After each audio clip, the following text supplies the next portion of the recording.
Ce que je voudrais te dire aujourd'hui, c'est vraiment de t'examiner, d'aller devant le Seigneur, comme je l'ai fait il y a quelques années. Vraiment de lui demander de t'aider à voir clair et de te donner la capacité de faire le tri au milieu de toutes ces choses que tu dois gérer, de te donner la capacité de gérer les priorités. Parce qu'en fait, quand on parle de gestion du temps, il s'agit de gérer les priorités. Faire une liste des choses prioritaires que le Seigneur t'a demandé de faire, que le Seigneur t'appelle à faire, des choses que le Seigneur considère comme prioritaires. Et là, vraiment, ça va demander vraiment une sorte de bouleversement, de chamboulement à l'intérieur de toi-même. Mais c'est tellement important de le faire. Parce que à partir du moment où ces choses t'empêchent d'avoir la communion que tu dois avoir avec le Seigneur, à partir du moment où ces choses t'empêchent d'être disponible, comme ce passage nous a dit, pour prier, ça devient problématique. Tu te mets tout seul en difficulté parce que l'enjeu est important, l'enjeu est de taille. Il s'agit de ta vie de prière. Il n'y a rien de plus important que ta vie de prière. Si ta vie de prière ne fonctionne pas, ça veut dire que rien ne peut fonctionner correctement. Rien.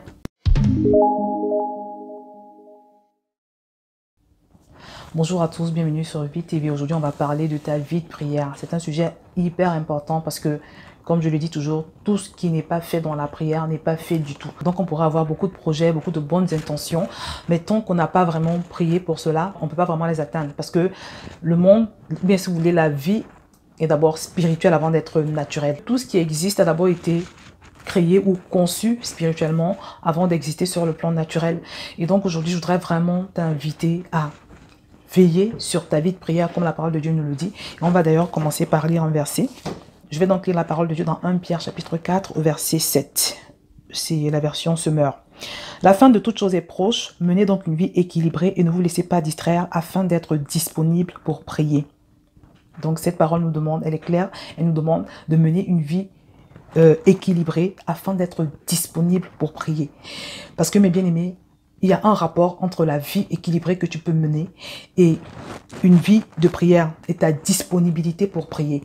Souvent, les gens n'arrivent pas à avoir une discipline de prière ou alors ils n'arrivent pas à avoir une vraie vie de prière qui tienne parce que simplement, ils n'ont pas une vie équilibrée. Ils ne sont pas organisés dans leur programme ou alors ils ne donnent pas la priorité aux bonnes choses. Vous savez, il y a de cela quelques années, j'étais dans cette situation. Et même encore aujourd'hui, ça continue parfois d'être un combat. Et c'est pour ça que c'est très important de se faire conduire par le Saint-Esprit, d'apprendre non seulement à savoir ce que le Saint-Esprit veut, mais en plus à se soumettre. Parce que c'est une chose de savoir ce que le Saint-Esprit veut, et c'est autre chose de pouvoir se soumettre à la directive du Saint-Esprit. Parce que c'est quand on est conduit par le Saint-Esprit que spontanément, on a la sagesse de savoir quoi faire, comment gérer notre emploi de temps, qu'est-ce qu'il faut faire, à quoi est-ce qu'il faut dire oui, à quoi est-ce qu'il faut dire non, de sorte que nous puissions avoir un emploi de temps qui nous permette d'avoir une bonne vie de prière. Il y a de cela quelques années, comme je le disais, je me suis retrouvée dans une situation vraiment terrible où j'étais tellement surchargée, j'étais accablée par toutes sortes de tâches, mon emploi de temps, ça n'allait pas du tout et ça commençait à se ressentir au niveau de ma vie de prière et je savais vraiment pas trop quoi faire. Et un jour, le Saint-Esprit a utilisé ma fille pour me montrer un enseignement d'une femme de Dieu qui est beaucoup utilisée par le Seigneur depuis très longtemps dans le ministère et dont les enseignements sont vraiment assez édifiants. Et dans cet enseignement, elle parlait donc de la gestion du temps. Et elle disait qu'en général, quand on se retrouve débordé, surchargé, on court dans tous les sens. C'est-à-dire qu'on a l'impression que dans la journée, ne suffit plus pour contenir tout ce qu'on a à faire. Quand on a ce sentiment-là, en général, c'est que il y a des parasites qui se sont glissés dans notre emploi de temps. Ça veut dire que si c'est ton cas par exemple, il y a des choses que tu fais actuellement que Dieu ne t'a jamais demandé de faire. Parce que Dieu ne peut pas vouloir que tu sois un chrétien qui est tout le temps débordé, tu es tout le temps en train de courir dans tous les sens, tu es tout le temps, voilà. Si on pouvait te décrire, tu serais un peu comme une valise qui est pleine, mais à chaque fois, le propriétaire de la valise essaie d'ajouter de nouvelles choses dans la valise au point où la valise, on sent qu'elle peut exploser à tout moment. Dieu ne peut pas être à l'origine de ce genre de choses, de ce genre d'emploi de temps. Donc si c'est ton cas, je voudrais te dire aujourd'hui que, en fait, tu dois examiner ta vie et vérifier tous les parasites qui pourraient s'y trouver. Donc pour revenir à mon histoire, ma fille m'a donc montré cet enseignement, un enseignement de quelques petites minutes, et où la femme de Dieu expliquait, donc elle parlait donc de cette notion de parasite. Et quand elle a parlé de ça, ça a sonné dans mon esprit comme une révélation. J'ai senti que le Seigneur s'adressait à moi. Il s'adressait à moi. Et vraiment, déjà, sur la base de cet enseignement que j'ai regardé, j'ai commencé à méditer, à regarder ma vie un peu, à m'examiner. Et quelques jours après, je fais un songe. Et dans ce songe, je me retrouve dans une voiture. J'étais en voiture et j'étais en train d'aller récupérer mes enfants, chacun dans son collège, chacun dans son établissement. Et à chaque fois que je récupérais un enfant dans son école ou dans son collège, je prenais ses amis avec moi. C'est-à-dire, je prenais les camarades de classe. Je faisais du ramassage, en fait. Et à un moment donné, ma voiture était tellement pleine. J'étais largement en surcharge. Ma voiture était tellement pleine que j'avais dû prendre un enfant sur mes cuisses. C'est-à-dire, en plus de mes propres enfants et de leurs amis qui étaient dans la voiture, j'avais pris un petit enfant, un enfant sur mes cuisses. Et je l'avais mis sur mes cuisses parce qu'il n'y avait plus de place dans la voiture. Et comme l'enfant était sur mes cuisses, ma visibilité était gênée. J'étais obligée de m'incliner comme ça, d'incliner un peu le visage pour pouvoir voir pendant que je conduisais. Et du coup, j'étais obligée de vraiment beaucoup ralentir. Donc, j'allais très lentement. Je devais rouler à 10 ou à 15 à l'heure parce que je craignais de faire un accident. Parce que comme ma voiture était surchargée, qu'il y avait beaucoup de monde et que j'étais allée jusqu'à prendre quelqu'un sur moi, je ne pouvais plus voir devant moi. Et quand j'ai fait ce rêve, je vous assure, pour moi, c'était encore une confirmation, une grosse révélation du Seigneur qui est en train de me dire que je m'étais encombrée de trop de choses, que j'avais mis plus de choses qu'il ne fallait dans le véhicule de ma destinée. Et j'ai compris que là, vraiment, il fallait que je fasse le ménage. Parce que quand tu fais un rêve où tu t'es tellement encombré, tu t'es tellement surchargé que tu n'arrives même plus à avancer. Toutes ces choses que tu as prises sur toi ou bien avec toi t'encombrent tellement qu'elles ralentissent ton avancée. Et elles t'empêchent de voir. C'est-à-dire, ta vision n'est plus claire. C'était trop clair, en fait, le rêve. Et j'ai compris qu'il fallait que je m'ajuste. Je voudrais te dire, mon frère, ma soeur, que peut-être c'est ton cas. Ou alors peut-être que tu n'es même pas arrivé au niveau où j'étais déjà. Parce que dans le songe que j'ai eu, que le Seigneur m'a montré, c'était vraiment un cas excessif de quelqu'un qui est vraiment, on va dire, exagérément débordé. Peut-être que tu n'es même pas encore à ce niveau. Mais si ton emploi de temps actuel t'empêche de prier. Et pour en revenir à mon rêve, ce qui m'a marqué aussi, c'est que la raison pour laquelle, ou si vous voulez, l'une des raisons pour lesquelles j'étais surchargée dans le véhicule, c'est que je voulais aider, mais je voulais aider tout le monde. Vous voyez? Je voulais faire quelque chose de bien. Mais sauf que, en voulant faire quelque chose de bien, je me suis mise moi-même en difficulté. J'ai ralenti ma course. Ma vision n'était plus claire. Et souvent, c'est ce que nous faisons. Nous le faisons parfois avec notre temps, la façon dont nous gérons notre temps, le temps que nous pouvons consacrer aux uns aux autres, la façon dont nous gérons aussi nos finances, la manière dont nous gérons nos ressources en général. Il n'est pas conseillé d'aller au-delà de ta capacité parce que tu n'es pas Dieu. Je ne suis pas Dieu non plus. Parfois, on pense que parce qu'on fait du bien, on pense que parce qu'on fait des bonnes choses, ou alors on pense que parfois les choses que nous faisons, ou alors les actions que nous posons sont bonnes, on pense que parce que ces actions-là sont bonnes, forcément elles se justifient. Non, ce n'est pas parce que ce que tu fais est bien que tu dois le faire. D'abord, aux yeux de Dieu, une chose est bien quand elle t'a été inspirée par le Saint-Esprit. Tu peux être en train de faire quelque chose de bien, mais qui n'est pas conforme à ce que Dieu voulait. Et que si tu avais interrogé le Seigneur, il t'aurait conseillé de procéder autrement. Ou alors de déléguer cette chose-là, de demander à quelqu'un d'autre de le faire. Mais peu importe, ce que je voudrais te dire aujourd'hui, c'est vraiment de t'examiner, d'aller devant le Seigneur comme je l'ai fait il y a quelques années et comme je continue d'ailleurs de le faire parce que c'est encore un peu un combat pour moi en ce moment, vraiment de lui demander de t'aider à voir clair et de te donner la capacité de faire le tri au milieu de toutes ces choses que tu dois gérer, de te donner la capacité de gérer les priorités parce qu'en fait quand on parle de gestion du temps, il s'agit de gérer les priorités. Faire une liste des choses prioritaires que le Seigneur t'a demandé de faire, que le Seigneur t'appelle à faire, des choses que le Seigneur considère comme prioritaires. Et là, vraiment, ça va demander vraiment une sorte de bouleversement, de chamboulement à l'intérieur de toi-même. Mais c'est tellement important de le faire.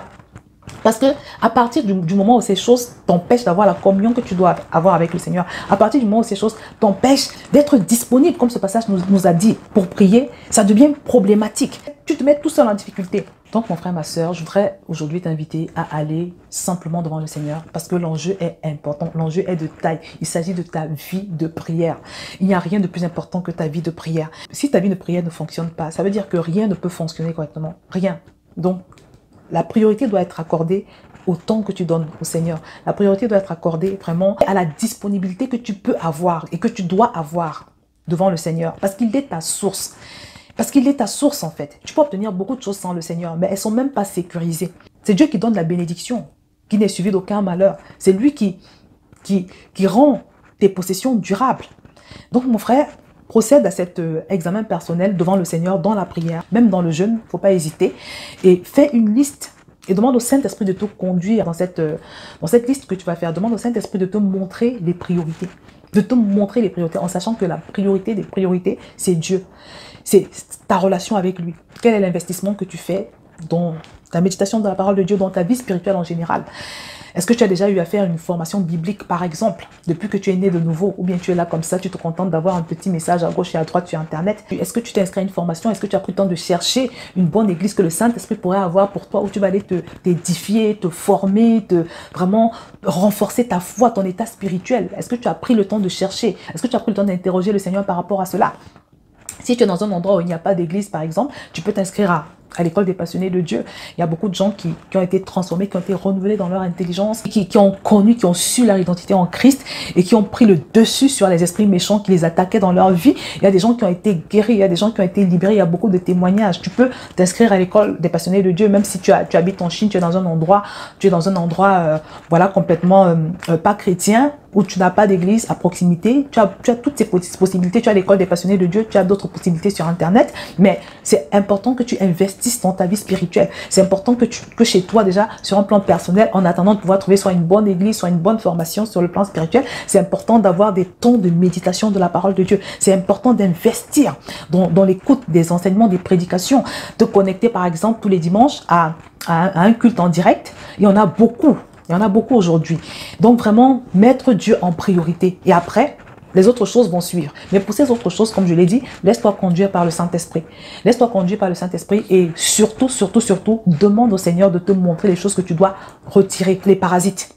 Demande au Seigneur de t'indiquer les parasites. Tu serais étonné de voir ce que Dieu considère comme parasites, des choses que pour toi, ces choses étaient incontournables, elles étaient indispensables, mais Dieu les considère comme des parasites. Et à partir du moment où Dieu les considère comme des parasites, ton obéissance voudrait que toi également, tu les considères comme des parasites et que tu les retires simplement de ton emploi de temps. Ça va te faire du bien, ça va changer ta vie, ça va révolutionner ta vie. Tu vas te sentir plus léger, tu vas pouvoir marcher vers ta destinée, tu vas pouvoir marcher conduit par le Saint-Esprit, tu vas pouvoir marcher avec la faveur de Dieu. Tu vas pouvoir marcher selon le plan de Dieu, selon son agenda, en sachant que quand tu marches selon le plan de Dieu, quand tu marches selon son agenda, c'est le succès assuré, c'est la réussite assurée. Tu entres naturellement dans ta destinée, tu entres naturellement dans ce que le Seigneur a pour toi.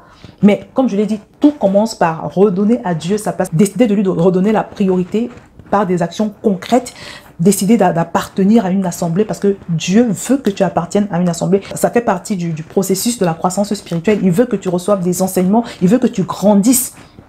Il veut que tu aies une vie de prière, une vie de méditation. Il veut toutes ces choses. Donc, entrer dans le processus de Dieu, vraiment, c'est ça de manière concrète. C'est poser toutes ces actions. Et vraiment lui dire, Seigneur, voici, maintenant que je t'ai positionné comme il faut, dans ma vie, je t'ai donné la priorité de par mon emploi de temps et tout le reste. Qu'est-ce que je dois mettre après, tout de suite après? Qu'est-ce que je dois mettre tout de suite après? Si tu es marié ou tu as une femme, tu as un mari, sache que après, c'est ton époux. Ou ta femme normalement, et tes enfants. Et les autres choses viennent après. Mais demande au Seigneur, quelles sont ces autres choses? Quelles sont ces autres personnes? Quels sont ces autres éléments que tu dois mettre? Et surtout, comme je l'ai dit, ne l'oublie pas, quels sont les parasites? Et ce sera peut-être moins facile, mais il faudra que tu le fasses, parce que c'est ce qui va te mener tout droit vers ta délivrance, tout droit vers une nouvelle vie, de nouveaux horizons vers lesquels Dieu veut te diriger, parce que le Seigneur veut mettre de l'ordre dans ta vie et te libérer totalement. Je vais m'arrêter là pour aujourd'hui et je vous dis à très bientôt sur Ruby TV.